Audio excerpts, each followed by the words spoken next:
rockin' with it.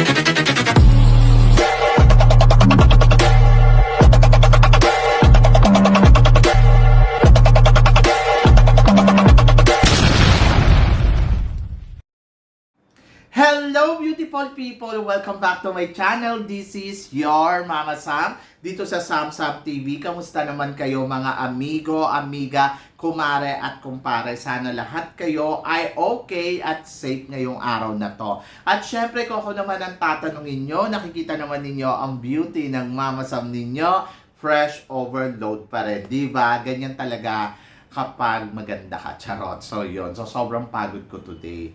Ang haba ng araw ko today kasi ang dami kong turo. Nakakaloka. So, talagang pagod. Pero, ayun, kinakaya naman at fresh overload. Kaninang umaga, natutuwa ako kasi kagabi natulog ako ng 9 o'clock. Tapos, nagising ako ng 5 o'clock.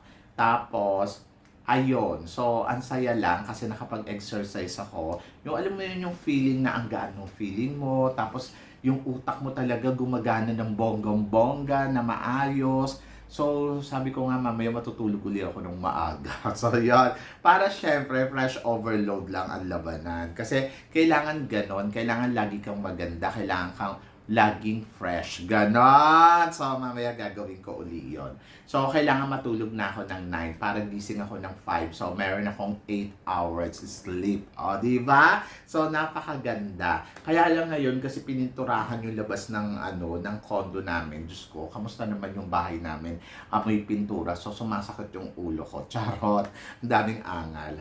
So, ngayon, it's Tuesday. Ang bilis ng araw. So, kanina, habang nasa biyaya ko, meron akong nabasa na ang sinasabi daw, ito daw si Miss Supranational Winners 2024 ay binili daw ang corona. So, yung iba naman sinasabi, nako, kaya naman lang yan nanalo kasi may backer o binili yung corona. So, nakakaloka naman. Doon nawindang ako ng bonggang-bongga. Grabe naman nating husgahan yung nanalong Miss Supranational.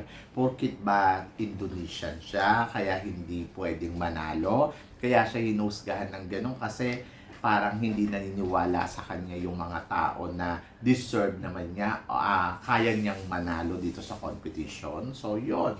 So, ako para sa akin, medyo nakakalungkot yung mga ganong pananaw ng mga tao. Kasi sa tuwin na lang, hindi nila gusto yun na nanalo ang sinasabi. Especially kung ito ay Thailand, ito ay Indonesia, lalo na sa Indonesia, ay naku, binili nila yung corona. Parang, alam niyo sa totoo lang, naisip ko nga, kung nabibili ang corona ng supranational, di sana binili na ng mga Indonesian ang corona noon-noon pa. Diyos ko, ilang beses ba ito lumalaban dito sa supranational? At ilang beses sila nagra-runners up? Kahit naman nung nakaraang taon, hindi naman sila nag-runners up, di ba? So, ibig kong sabihin, hindi ba po pwede na nanalo sila dahil deserve ng kandidata ng Indonesia manalo? Hindi ba po pwede na nanalo sila dahil magaling din yung kandidata nila at ito ang napili ng organization?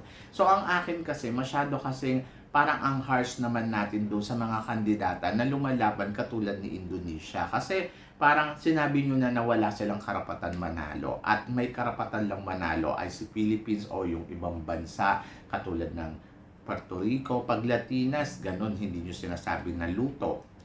Pero kapag kapwa natin Asian, sasabihin nyo binili ang corona.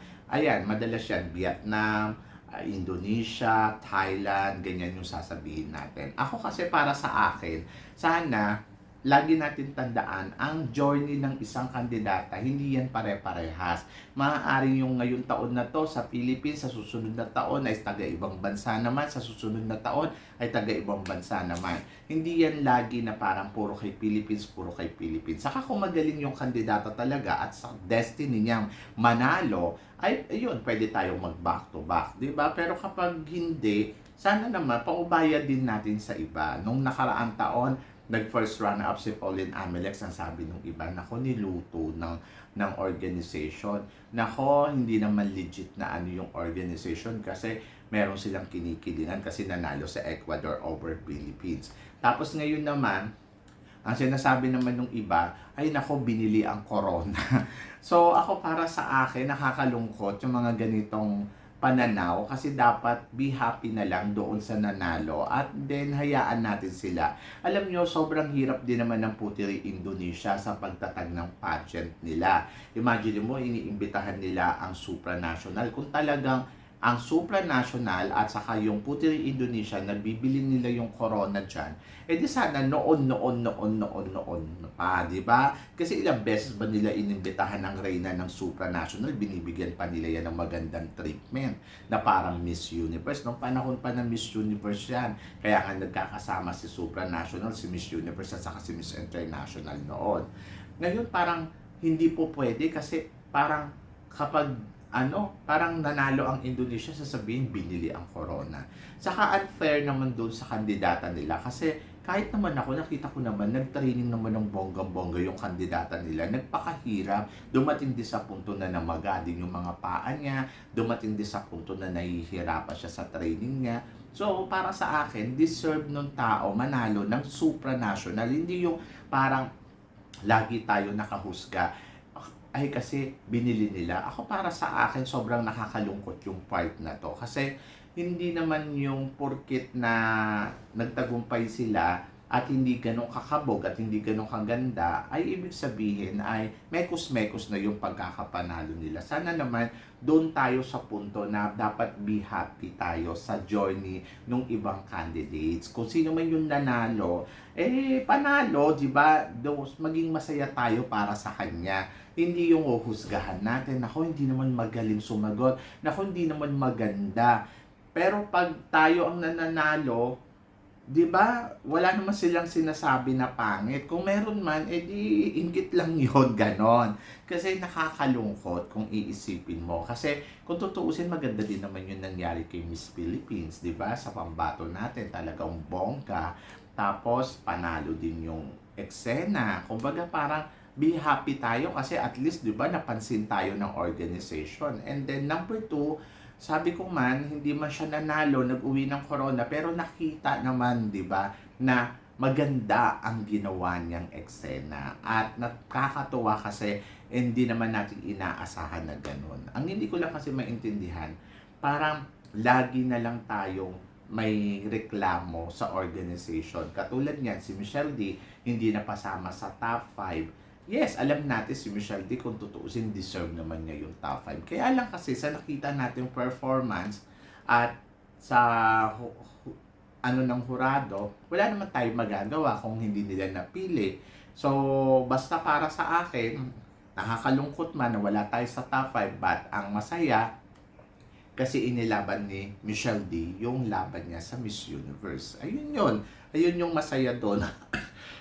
At nakita natin na kumabog naman ng bonggang-bongga yung pambato natin. So, doon sa part na yon, dapat maging happy na lang talaga tayo kaysa naman magreklamo at magreklamo pa tayo ng todo-todo. Diba? So, yun. So, better luck next time o kapag merong magandang opportunity para sa Pilipinas na makuha uli ang corona.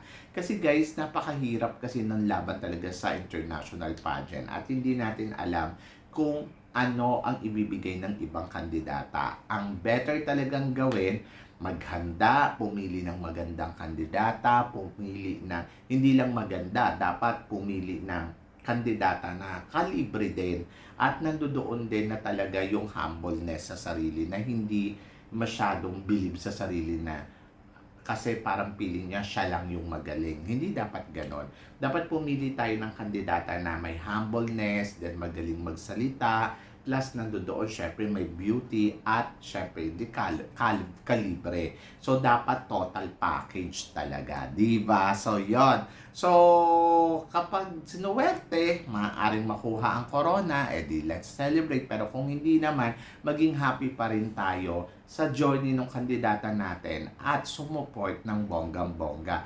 And then maging happy din tayo sa kung sino man yung nananalo doon sa pageant na yon. Hindi yung parang ganito, nanalo ang Indonesia, sasabihin mekos-mekos lang naman kasi ang kaya yan nanalo, binayaran nila, nagbayad yan ng malaki kasi sila naman parang wala naman yatang ganong eksena, tapos nakita naman natin na nagtitraining naman ng todo-todo yung kandidata nila, dumaan din sa matinding hirap, dumaan din sa matinding pagod.